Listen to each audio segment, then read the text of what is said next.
Good morning বন্ধুরা, আজ আমি বেতুয়া শাকের একটা রেসিপি তোমাদের সঙ্গে শেয়ার করছি। সবাই কেমন আছো? আশা করি সবাই ভালো আছো, আমিও ভালো আছি। আমরা পুরো রেসিপিটা দেখো। আমি প্রথমে তেল দিচ্ছি কড়াইতে। আর বেতুয়া শাকের জন্য আমার লাগছে আলু। একটা আলু আমি ছোট ছোট করে কেটে নিয়েছি। 3টে শিম কেটে নিয়েছি। এখানে বেগুন আমি একটু কেটে নিয়েছি। মটরশুঁটি, বেতুয়া শাক কেটে ধুয়ে পরিষ্কার করে নিয়েছি।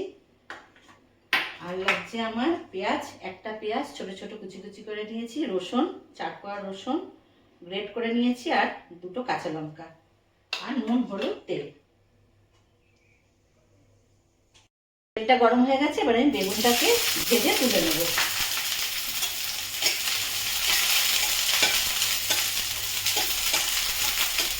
বেগুনটা আমার ভাজা হয়ে গেছে, এবার আমি আলুটাকে ভেজে নেব।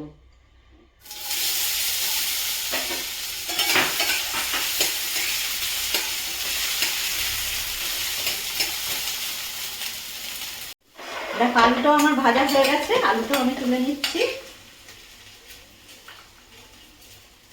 ভেজে নিলে না একটু স্বাদটা ভালো হয়।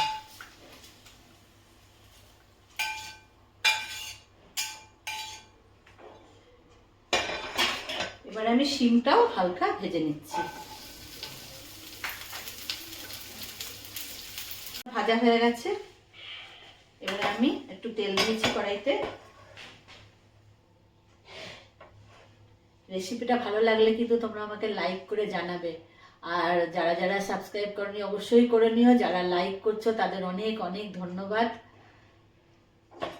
দেখো, তেলটা আমার গরম হয়ে গেছে, এবার আমি প্রথমে রসুনটা দিচ্ছি। রসুন আর এই কাঁচা লঙ্কাটা দিলাম।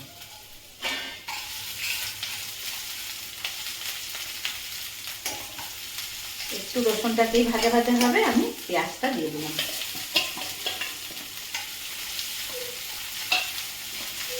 পেঁয়াজটা আমার একটু হালকা ভাজা ভাজা হয়েছে, এবারে আমি দিয়ে দিলাম মটরশুঁটিটা।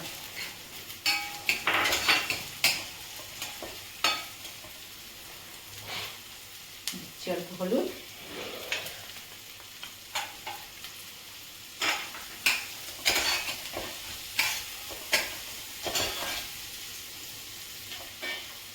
প্রথমে আমি আলুটাকে মেলাচ্ছি এর সঙ্গে।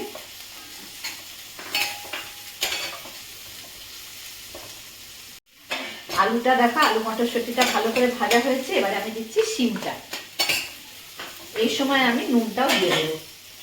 তোমরা একবার আমার মতন করে বানিও, খুব ভালো লাগবে খেতে। দেখো, নুনটা নিজেদের টেস্ট অনুযায়ী দেবে।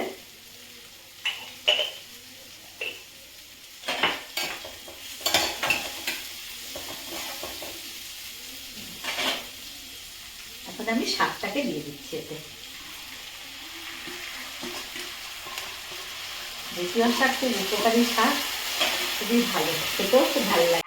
বেগুনটাও আমি দিয়ে দিচ্ছি, দিয়ে আমি এটাকে একটু ঢেকে রাখবো কিছুক্ষণ। শাকটা আমার হয়ে গেছে।